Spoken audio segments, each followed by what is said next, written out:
Good morning, everyone. Welcome to the intuition session. Today, we're going to be in the Red Tea Ancient Tree, Isla Mountains. For those of you who just got up, I sent you a schematic. You can't really say it's a map, it's a schematic. And really what I was trying to do with that is to show you kind of as a representation where the Isla Mountains are. So they're that little strip right in the middle of Yunnan. They look tiny there. However, let's think about dimensions. They are about 700 miles long. And what you can't see in that map is if you look at that little strip and then look to the end as I describe it, is the Tibetan Plateau comes just north of the Isla Mountains. The Guizhou Plateau comes just north. And why is all this important? You know, you have plateaus and, you know, strange names. Is there any significance to this? Yes, there's a great significance to this because this influences the weather patterns. So the weather patterns in the north of the Isla Mountains are very different than they are in the south. So think of the south. What's coming up? You have stuff from Burma, you have stuff coming across from Southeast Asia, monsoon type of weather. From the north, it's Arctic type of weather. So you have within this mountain range, this 700 miles of mountain range, a wide variety of microclimates. What does that mean? Huge biodiversity. That's the first thing. Secondly, when you, and it's just not microclimates in terms of biodiversity of plants, but biodiversity of animals. So what kind of animals do you have here? You have bears, you have leopards, you have gibbons, and pythons. You have every sort of insect, many of which haven't been cataloged yet. This area is not extremely well traveled. It's hard to get to this area. This area has a huge watershed. It is hard to hike through this area. Hiking through this area, there's lots of, in addition to natural dangers, and I'm talking about the predator dangers, there's the danger of getting lost. It is extremely hard once you get away from the start of any of these trails. If you go off trail, very, very easy to get lost. The types of crops are the types of, well, yeah, let's talk about crops first. First off, there's a 30,000 acre area within the mountains. It is a spectacular viewing area. When you're driving up the road in the mountains, you can look down and see rice fields, 30,000 acres of rice fields. So there's a part of the mountains that's really good from a microclimate perspective, growing rice. What about Isla Mountain itself? So there's a peak called Isla Mountain. How tall is that? Is that some puny little mountain? Or is it over 10,000 feet? It's actually over 10,000 feet, just barely over 10,000 feet. So you have quite a lot of height. From the south, you have quite a lot of moisture. From the north, what you really have is a temperate forest. So you've got all these things going on within this 700 miles of the Isla Mountains. I said 20 miles to the east, there's the Wuliang Mountains. Why does that matter? Because there's this valley in between, and when you're in the Isla Mountains, you can look across the valley and see the Wuliang Mountains. I still haven't told you, are the Wuliang Mountains worth looking at even? Turns out they are, because they are as unexplored and as undeveloped as the Ilau Mountains are. Lots of secrets from a biodiversity standpoint have come forth from the Ilau Mountains. The Wuliang Mountains are just starting to get explored. Why is it year after year we encounter new areas of ancient tree? Now, let's back up a minute and talk about ancient tree. Ancient tree, we're talking about 800 years or older. And I'm talking about tea trees. So far in China, in fact in the world, the largest collection of ancient trees is in the Ilau Mountains. But you have these other small pockets. You have small pockets in Sichuan, you have small pockets in Guizhou, you have small pockets in Guangxi. So there are undiscovered areas still. And you know, in this day and age, it's hard to believe, is there anywhere that's undiscovered on the planet? And the answer is absolutely yes. And it's in areas like this. Lots of undiscovered places, lots still potentially of places where there can be ancient trees. And we don't know what we're going to find. This Ilau Mountain area has the largest collection of Camellia thaliensis. For those of you who are new today on the broadcast, you may not remember, especially if you've not been on the broadcast before, that Camellia thaliensis is also a tea tree. The tea trees that we have within the shop are Camellia sinensis. Camellia thaliensis may have been the first tea tree, slightly different species.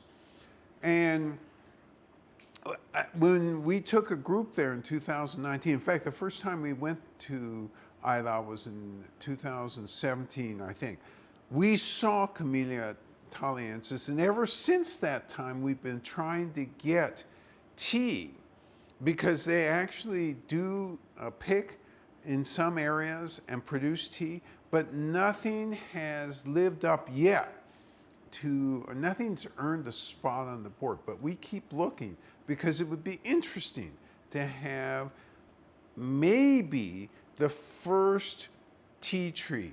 And by first tea tree, what do I really mean by that? As far back as tea trees go, and as far as we can tell, it's about 65 million years ago, this seems like the primal or primary one. And it has a different look to it. The bark has a different look to it. And again, it's a tea tree. And when you hike up into the Ilau forest, they're labeled, nicely labeled along the main trail when you enter the primary reserve. And you can see how different they look.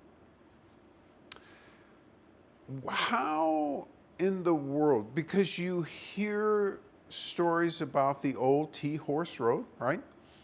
Tea Horse Road sometimes is called the Southern Silk Road. So this was a road that caravans traveled, and some of this road passed right through the Ilau Mountains. Now, let's think about this a minute. This road has been used for probably a couple thousand years, at least. And when it started out, no real clear markings. And what was this road used for? Well, it was used to transport tea, and it was used to transport other trade goods.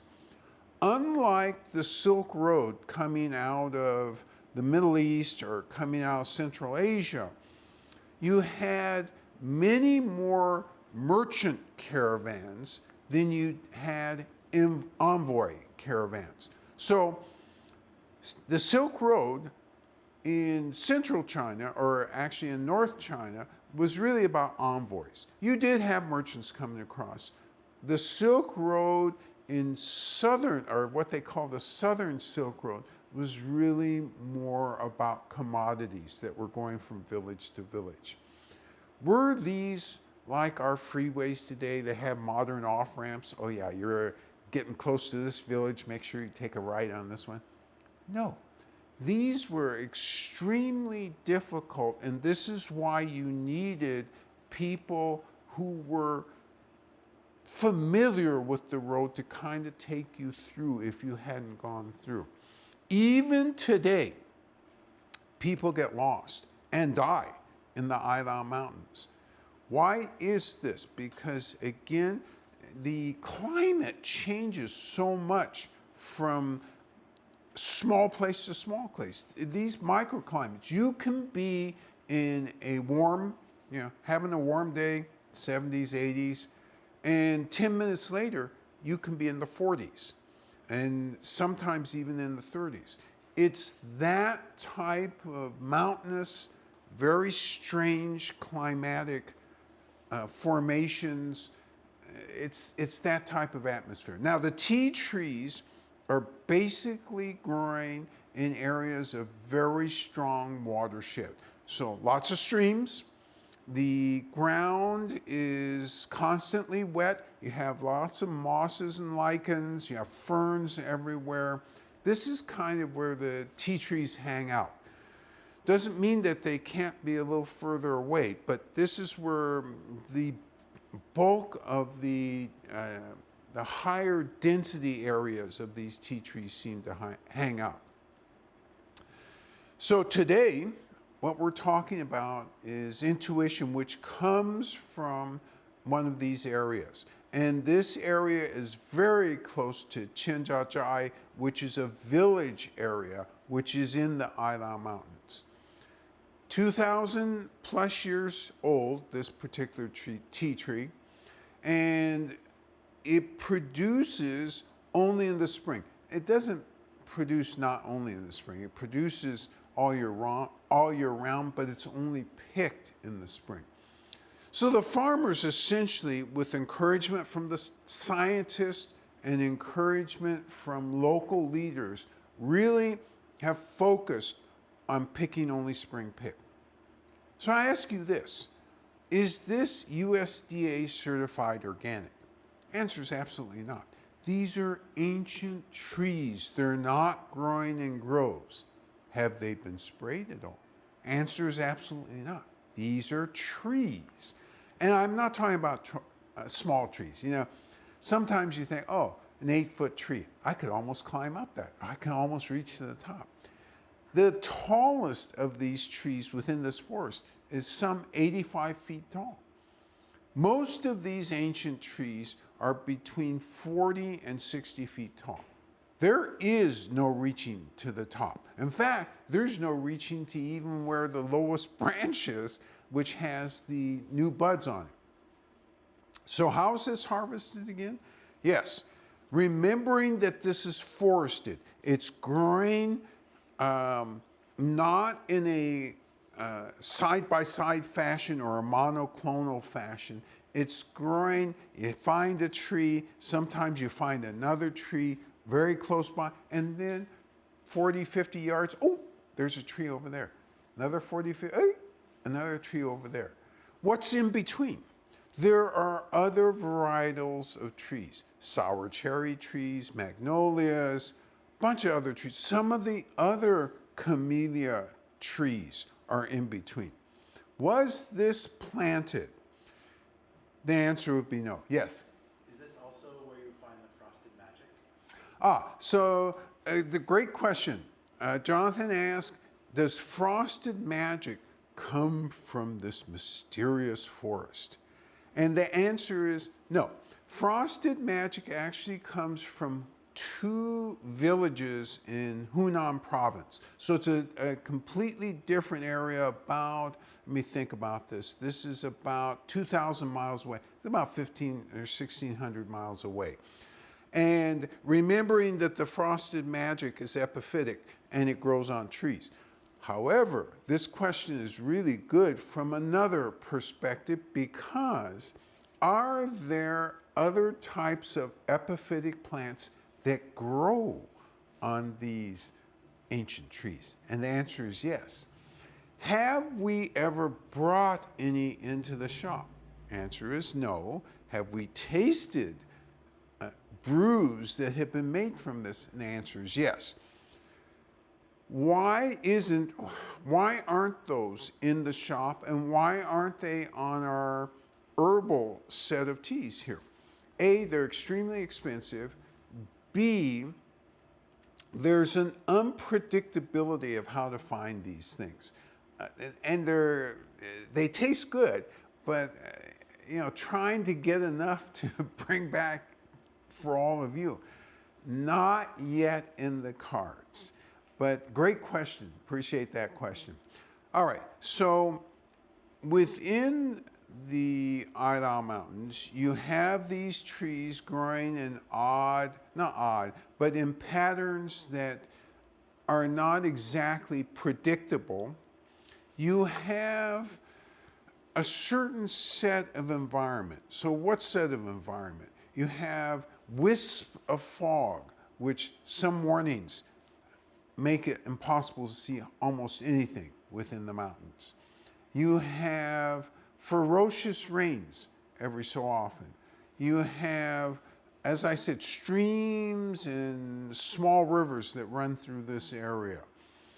So it's kind of treacherous trying to go to these places. Unless you live in these places, it's really hard to predictably find what you're looking for. If you live in the places, then you know what you're looking for. So this gives you some sense of the environment. So I ask you this, is it Han people that are basically living here, or is it indigenous peoples? It's basically indigenous peoples. And so they have a different relationship with these tea trees than, say, Han people with the tea fields where they grow tea. With the tea trees, some of these indigenous people almost take these as their totem, kind of as their leader or their ancestor. And remember, I said that there are other trees that go around these tea trees. They use these trees, they climb up these to get access to the new teas that come every spring. So that gives you a little bit of the environment. Now, let's think about the processing of the tea leaves. First off, these are spring picks again.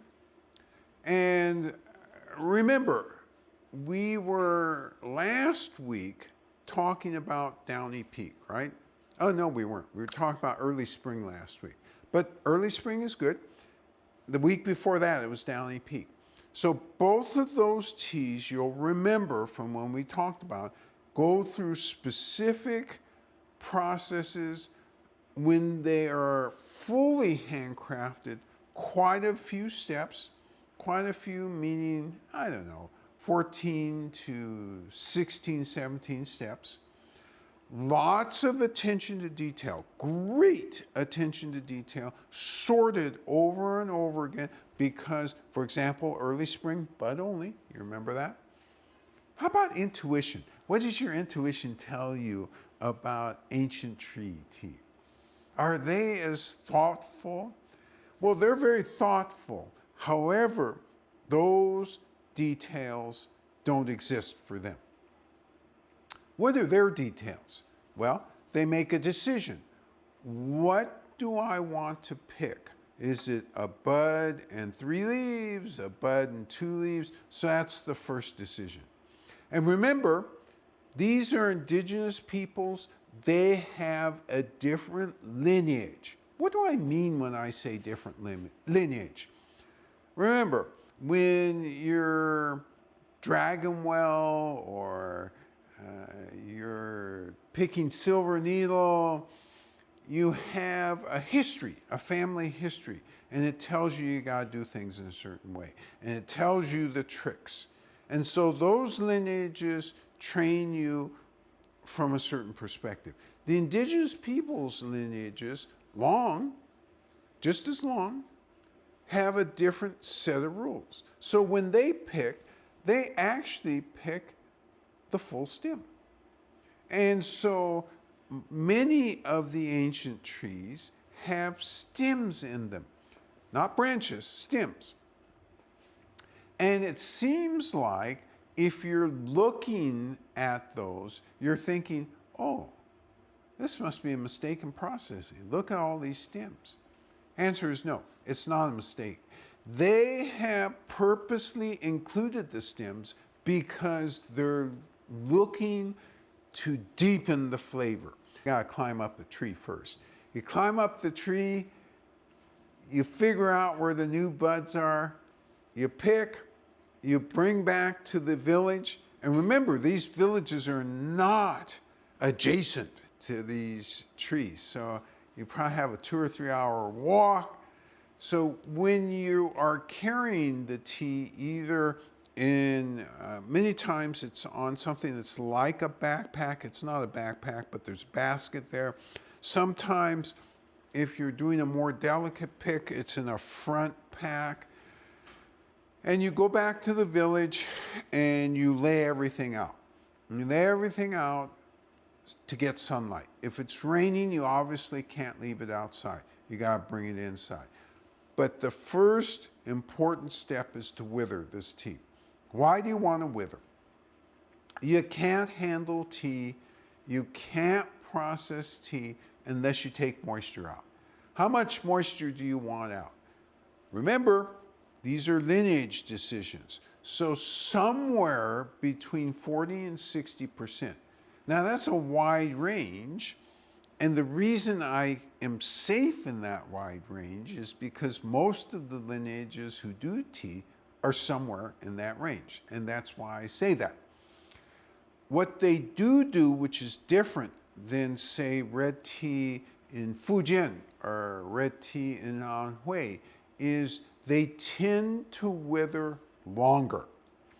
And remember, because the size of the leaves and stems, they've got stems in there, and buds is larger, there's going to be a longer wither to get to that level where they can handle the leaf, where it's pliable enough to handle it without wrecking it. So that's the first thing they do.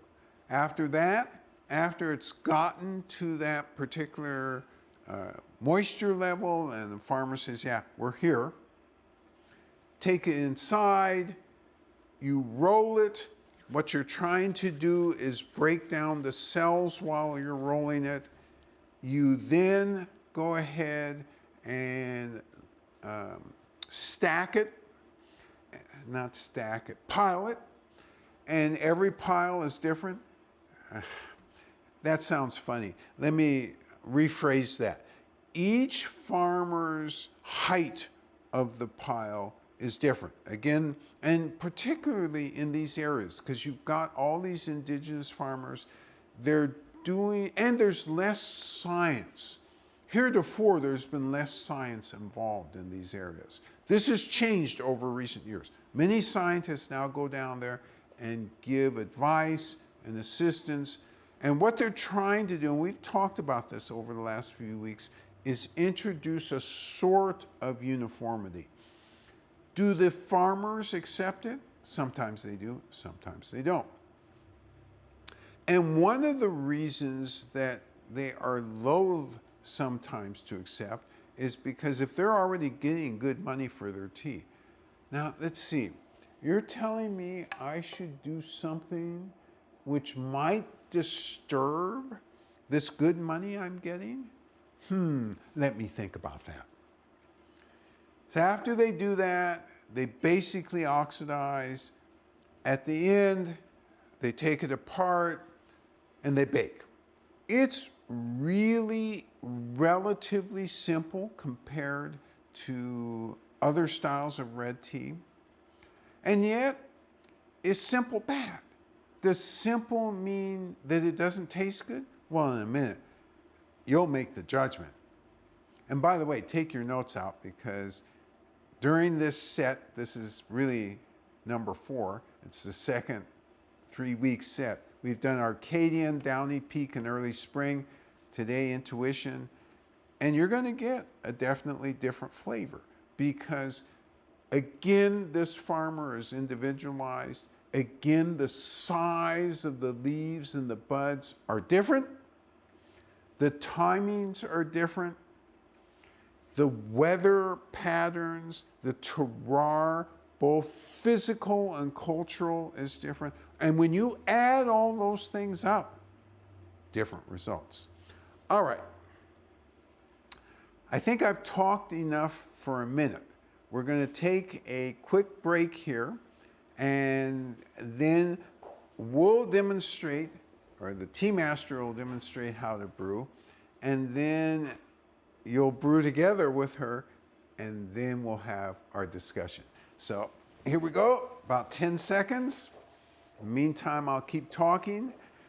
And part of my talking this morning, even though I'm off camera, is to give a thanks to the production team that's working in here today.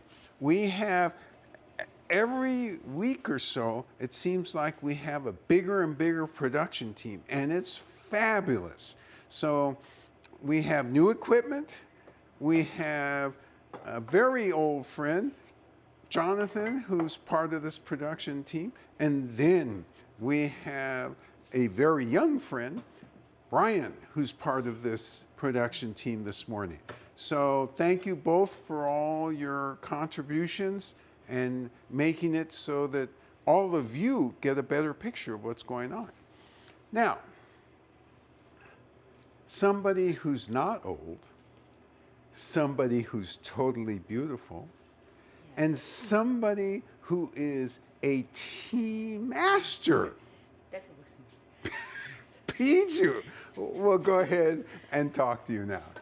你好，早上好。Yeah. My name is Biju. Okay, we do red tea. Yes. Ah, So. you see her set up? Tea tray, 3 cups. All you need are 2 cups. You see the strainer, you do need that. You're going to need water when it's your turn to brew. And remember, we're using 170-degree water. And you're going to set your timers for 4 minutes when it's your turn.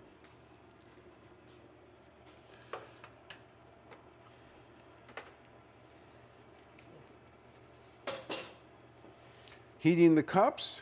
The chat is full of applause for the tea master, by the way. They're all applause. Everyone's so happy. Oh, yes, me too, yeah, woo!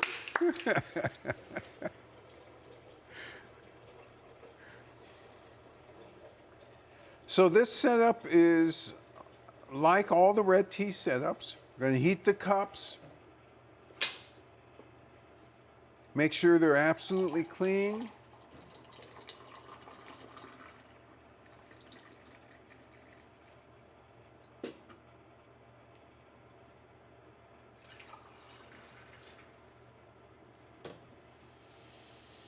And you notice there's a rhythm to this. And all of you will have a different rhythm.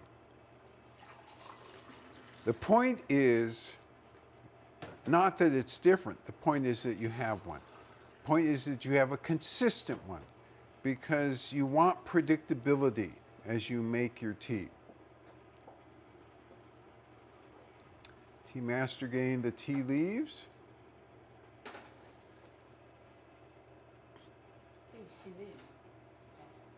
Yo. Yes.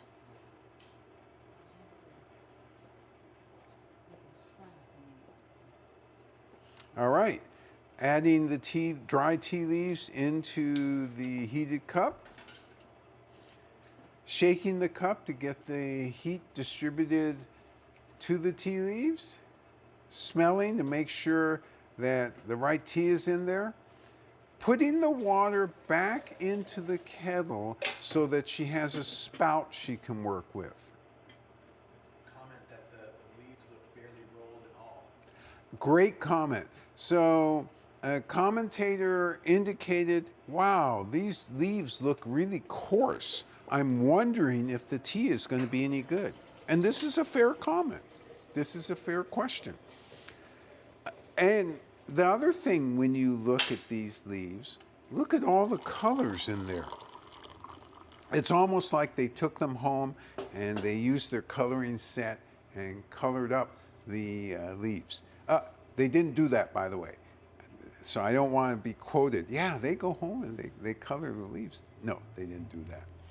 All right, so there's going to be several things you notice about this, and I don't want to give it away because when you brew, you're going to notice something right from the first second. So, and I've noticed it already. Take your notes out from the previous sessions because you want to take good notes about this, because each of these teas has a difference, and I'm explaining, giving you enough background so you see why this difference arises. So one of the things that I didn't explain is after the tea is ready, they usually, and that is from a production standpoint, it usually takes them about a month to get it to market. So over the years, this tea, not very much of this tea was used as trade, not so much of the tea outside of trade got to very many places.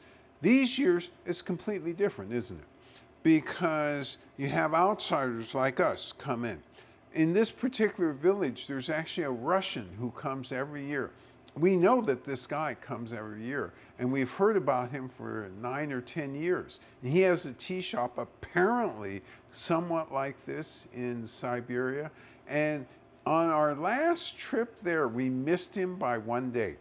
As we were leaving, he was actually on a plane to come down there, but all of our schedules were not quite in sync. One of these days we'll run into him.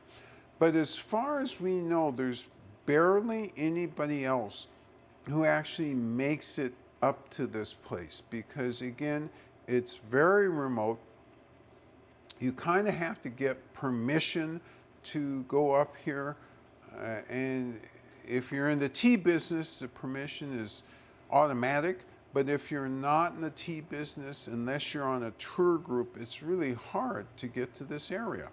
And there's lots of things about this area which just make it really hard for somebody who doesn't speak Chinese to navigate in this area. So not so easy to get to.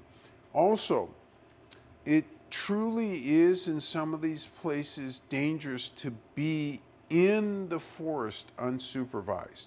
So there's a famous poet in the Sung dynasty who wrote about this forest because he had gone to this forest, and he used the following description. He said, the fog is so thick and poisonous, and he actually used that word, that a certain type of bird that flies into it, if it flies into it, it falls to the ground. The other thing he said is you smell the pythons. Now, it is true that there are pythons and lots of them in the forest, and they're tree pythons. What is also true is I've never seen one, and I'm not looking to see one, and generally speaking, pythons don't really want to have interactions with humans, but they exist in this forest. All right, timer is completed.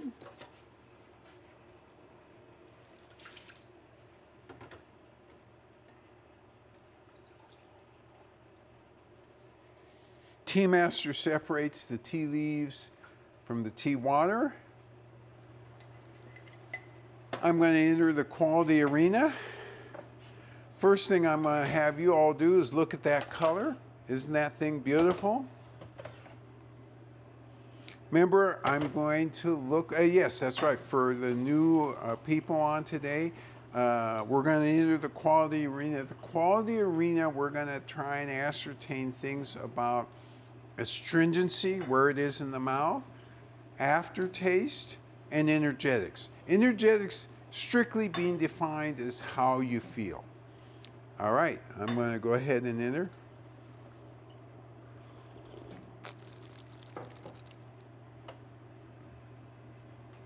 Okay, I'm getting a sense of astringency, where it is. I definitely have an aftertaste. Interjects are to come. Second sip, I'm going to then expand into aroma and taste and reinforce what I think I felt in terms of astringency, aftertaste, and energetics.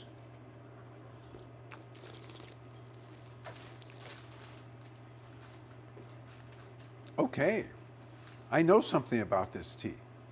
Ah, yes. There's some eager people who have already started down the path behind you. So Oh my gosh, all right. noting the variety of colors and sizes in the leaves is the first thing. That's a great commentary. And that's what I really wanted everybody to pay attention to, because the leaves tell you instantly. The non-uniformity tells you instantly this is a different processing modality. It's from a different region. Good catch. And then it looks like someone's gone a little bit further down the path. Unruly, tweedy, green and dark leaves had slightly forest scent in the bag.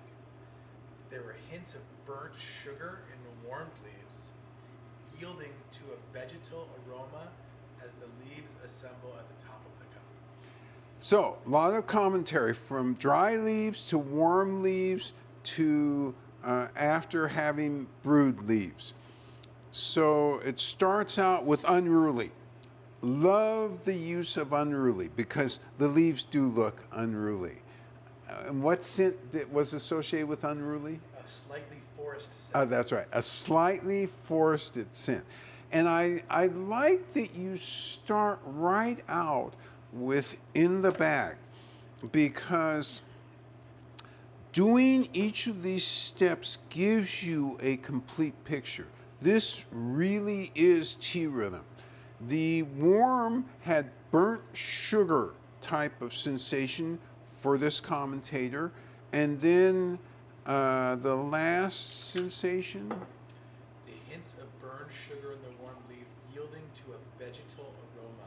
Vegetal aroma. So we go from forested, burnt sugar to vegetal aroma. You get it all with this. Oh, and I didn't start it right.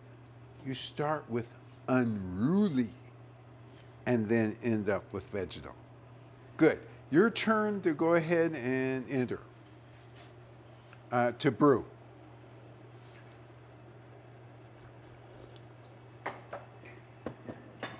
That was the extent of the pre-comments? There's one more part. We'll wait till we brew the cup. Okay. It has to do with They brew the once brewed. So Okay. I'll save it for the next one. Okay. All right. Great. It's a good one.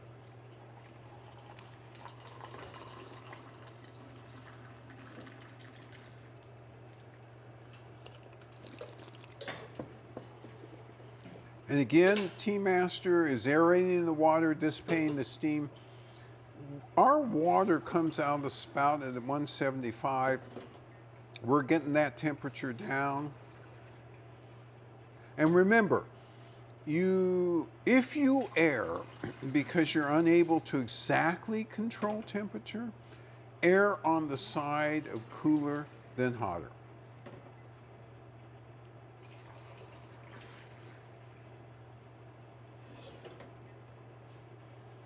All right.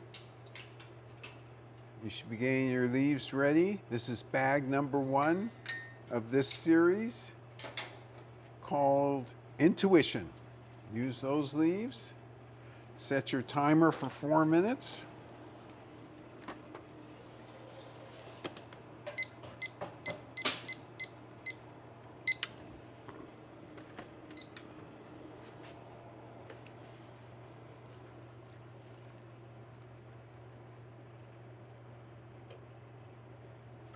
Now, one of the things, one of the things you notice in how she just handled those leaves is she doesn't care that there's lack of uniformity. You know, I've seen some people look at leaves like this, oh, let me pick this out. No, do not do that. These are done this way on purpose. Second thing is she's not interested and she doesn't really care whether every single leaf gets wet on this first iteration because you have 3 steeps here. So by leaving some leaves which naturally stick themselves out of the water, and not try and get them all in, when you do a second brew, those will extrude and make a wonderful flavor with those other leaves that have already started to extrude. And look at the aesthetic of this. This is a beautiful aesthetic because the leaves, they're all at the top, almost nothing at the bottom. So, and every aesthetic is different, and it's not always predictable. And yes, that unruly set of leaves with, gosh, almost like twigs. Those aren't twigs. Those are stems. Hey, they forgot to break this leaf up, it looks like. No, they didn't forget to do that. They did that on purpose. The beautifully unruly tea lovers are rolling in the comments, so we'll dive right in. Okay. The broth, the color of shiny old bronze. Broth hiding its scent. Trichomes on base. Very little dryness. Very enjoyable swallow. Warming. Ah, love this comment. So, warming, enjoyable, trichomes at the base, unruly seeming to begin with, light dryness or light astringency. This kind of encapsulates this first comment. And so, as an opening round, that's a great place to start because it isn't heavily astringent. And so you note that, light dryness. And there are trichomes in this, and it is definitely warming, yes. Aggie says, in the bag, I got a scent similar to whiskey. The heated leaves had a vegetal aroma with umami. The wet leaves seemed more floral with a hint of caramel. And the first sips seemed very mild, but a strong astringency remains. Love this description. Aggie noted that she notices the tea master always moves to the side. And so she's thinking maybe she put a little whiskey on these leaves. So that was the initial aroma and the initial scent for Aggie. Then as she got down into the wet leaves, hints of floral, hints of sweetness. What am I missing out of that comment?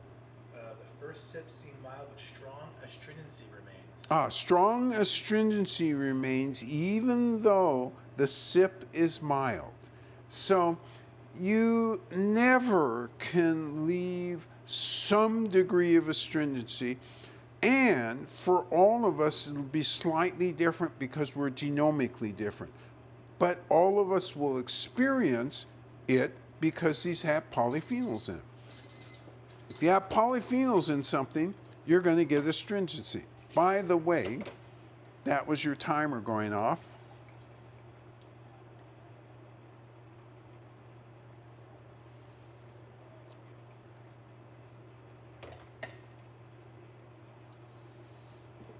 All right.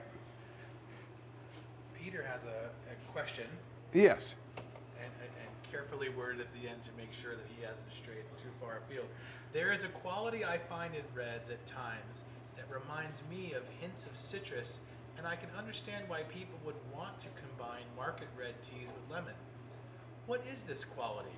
And just to note and clarify, I've never added lemon to my tea. I'm very happy with how this comment was put together because, of course, nobody would add lemon to this type of tea.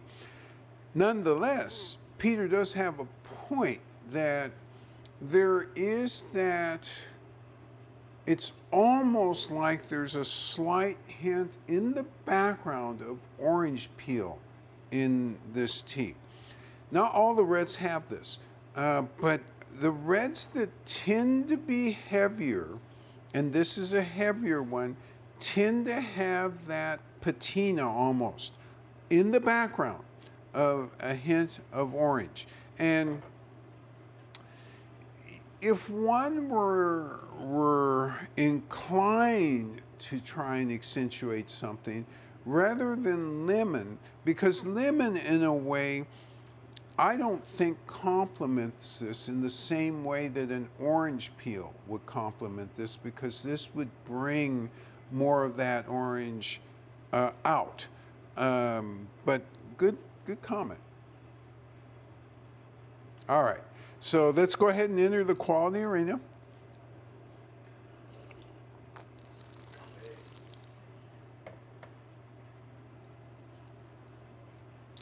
And take our time as we think about this. Take your time about energetics as well, because it won't be too long before you do feel the energetics.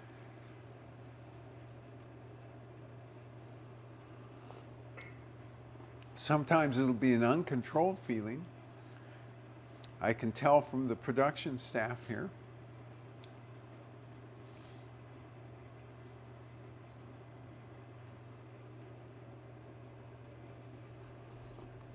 There is a significant cooling, more than other red teas.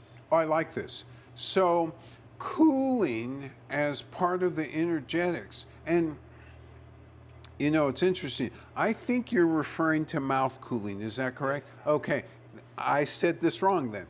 It's not related to energetics. It's related to almost the aftertaste. There is that cooling aftertaste, cooling on the tongue.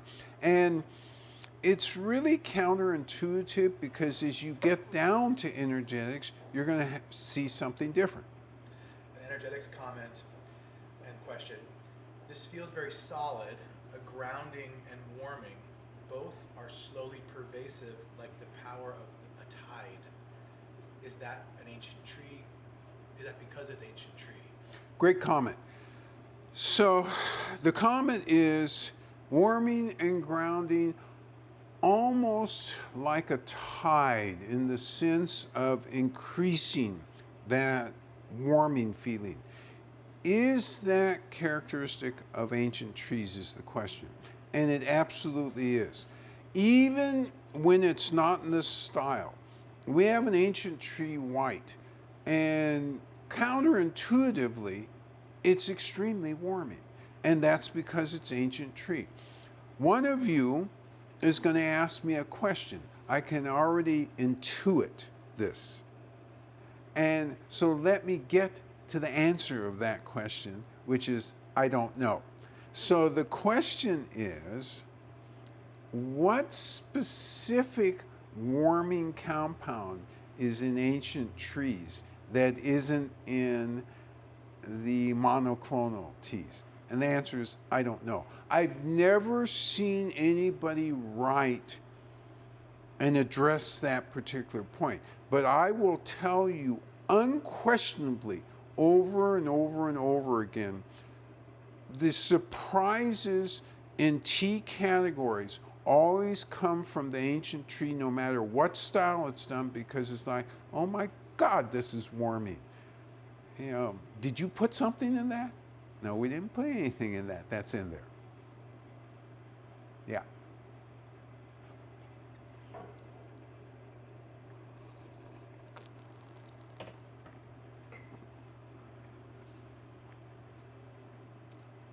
I'm finding this to be relaxing and warming, like a cozy blanket on a foggy day. Love this. Cozy blanket on a foggy day. So relaxing and warming. Absolutely is. So here's what I think of. If somebody comes in and they've had lots of stress, and they're thinking, God, how can I get rid of this stress? What should I drink? this is the type of tea they should be drinking. This is the type of tea that will help tamp down that feeling of desperation or that feeling of, gosh, I'm not myself. How do I get back to myself? That type of thing. That's always what I think of this because it is comforting. It is warming. There's a comment on the color of the liquor. The color of the tea liquor is lighter than other ancient tree reds. So, Like Black Beauty. oh yeah, Black Beauty was much deeper color, and so again the terroir, and it's really funny because with the microclimes go micro terroirs, right? Because if you go 5 miles away, just over into the next valley, it's an ancient tree, which is the same species, but because the input has been different, the output is also different. And thus, it's really amazing. In the beginning, I think when we first started in this business many years ago, we were perplexed by this until we started thinking it through much more carefully. How different is the microclimate? Well, it can be 20 degrees different. How about, let's think about really micro things. What about the ants that live in the soil? Are they the same type of ants? They've done a study in the Ailau Mountains. There are 9 big varietals of ants that live there. And in certain microclimes, they aggregate. In other microclimes, there are fewer of them. So that influences the soil. Every aspect of this, because everything's interconnected. You know, we've left interconnectedness here in the US. And I'm saying this in a way, and all the farmers are going to be angry with me because, wait a minute, I farm every day. I'm really interconnected. Yes, for those of you who farm every day, you are interconnected. So I'm not talking about you. I'm talking about city boys like me.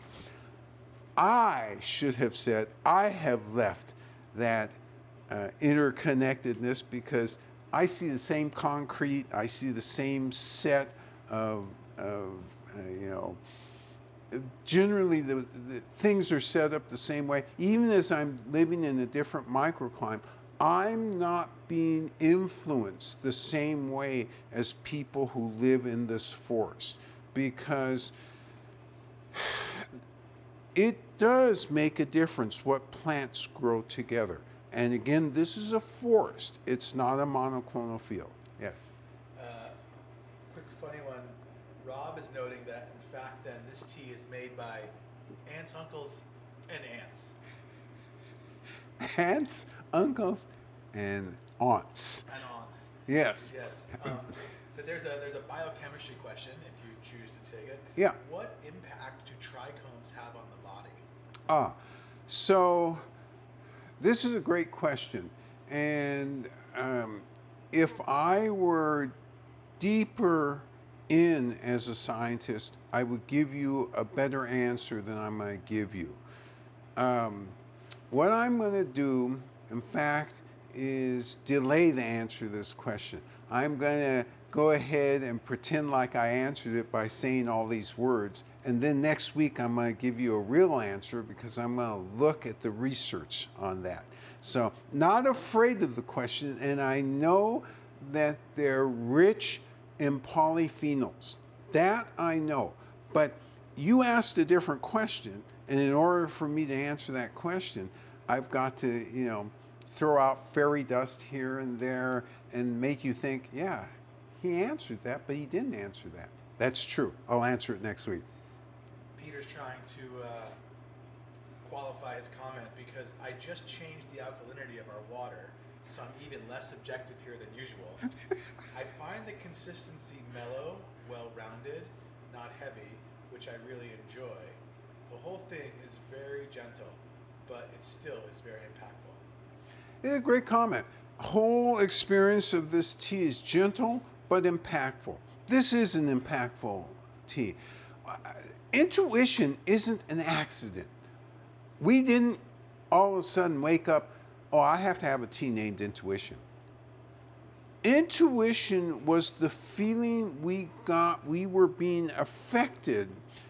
We were being attuned, so to speak, when we drink this tea. And in some ways, that relates to Peter's comment right now, because it is impactful. It is gentle. Unlike some of the other ancient tree, and Black Beauty was a great example because that was forward. It was definitely forward and more viscous and more controlling. This one it's there, and if you think you can leave its effects easily, the answer is no, you can't. Yeah. Okay. How am I doing? Oh, okay, by luck, I haven't run out of time yet. It's always a pleasure to deal, and I should call all of you tea saints, because you all bring such interesting comments and insightful comments to this discussion.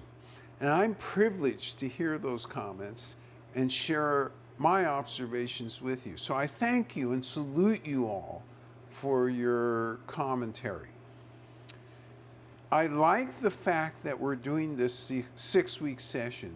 I really like the fact this year we've done more of these longer sessions so that we can understand scope a little bit better. Next week, do we have another comment? Aggie just snuck one in. I thought we'd give her a little airtime. Oh, a couple actually. The second cup is very flavorful, maybe more so than the first. And Jen had a really good comment. This tea has ancient tree roots, but its head is in the clouds. Light and rounded flavor, but deep and smooth, classic red tea notes. Love both of those comments. So this starts with Jen's. Head in the clouds, deep roots. That is really poetically put. Love that comment, because this describes a range of things that are going on with this tea. She ended it with beautifully. What was the last sentence? Light and rounded flavor, but deep and smooth, classic red tea notes. Classic red tea notes. Love that. Round and smooth. Great summary of this tea. I want to go back to Aggie's comment also. Can you read hers again? The second cup is very flavorful. Yep. Maybe more so than the first, question mark? Okay. This is an important comment because sometimes people have confusion. And the confusion is, well, I only want to do first cup, or I only want to do second cup, or I only want to do third cup. Fact is, all the cups are different. Why is that? I gave a hint of a clue when we talked about how we put it together, because we leave some of the leaves purposefully sticking out and dry. And so now you're getting a blend of flavors, which is naturally changing because you're getting a deeper second flavor from the ones that were fully immersed, and then you're getting that primary flavor and you're creating a new creation. Third flavor, you're getting what's left, and it's subtle, but it's there. And head in the clouds from Jen, well, it's because if you do all 3 pours, truly you get this deep experience. Great catch on that. What I want to say, because there's something else you said about this too, an implied question. perhaps the second cup is better. Instead of saying that, what I would say is the second cup, okay, I can give you the right exact comparison. All of you are familiar with Lord of the Rings. So I ask you this, is the first book better? Is the second book better? Or is the third book better? And the answer is, don't answer that, because I know the answers are going to be all over the place and there are not going to be some right answers in there. The overall effect of this is incredible. All the books do different things and they move the story along. Each cup of intuition, the first, the second, and the third, moves the total story of intuition along. Well, We good? have to go a little longer now because Rob is reminding us that there's one tea to rule them all. But Dylan and Teresa are really relishing in how delicious the tea is, and they're transfixed as it melts away the stress of their week. Oh, I love this comment. Actually, I have both comments. I'll come back to the other one. Dylan and Teresa talk about this tea really mellowing out what their week has been. It's removed the stress of the week. And so remembering what I said about this tea, how I would use it for people. If they come in stressed, if they come in, mood is all over the place, this thing unifies. The one tea to rule them all. This thing unifies, brings everything down, calms everything down. Thank you for that comment. That is exactly, it's said better than I said it. That's what I was trying to convey. It's a great question. It might be giving us opportunity for other classes moving forward, but given that this tea comes from a minority tradition, from a minority tea tradition, does each minority group have their own traditions around their tea? Oh, this is a really great question. So the question is, if one minority group has a tradition around tea, isn't it logical that all of the minority groups have a different tradition? The answer to that is yes. Not only is it logical, it's true. And even if a tradition says it's a totem and another one says it's a totem, their meanings are also different. We found this as we go to the villages. And it's really interesting because some of them incorporate it into the architecture. They have pictures of tea trees over the doors. Some of them in the roofs have some representations of tea trees. So everybody is expressing it differently. And again, totem, yes, generally speaking, it means we believe in something, right?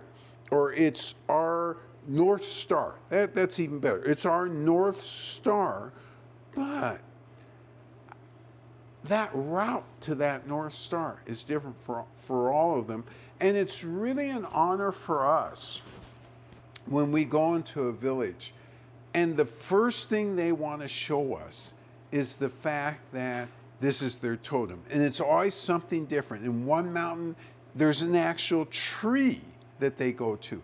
In another mountain, there's a building. In another mountain, there's a formation in the mountains. But it's all about tea. It's all about the tea tree. It's all about the love and the safety and the benefits that the ancient tree brings. Okay. As we have love and benefits demonstrated by the production crew here, and I appreciate them as much as I appreciate all of you. Great commentary.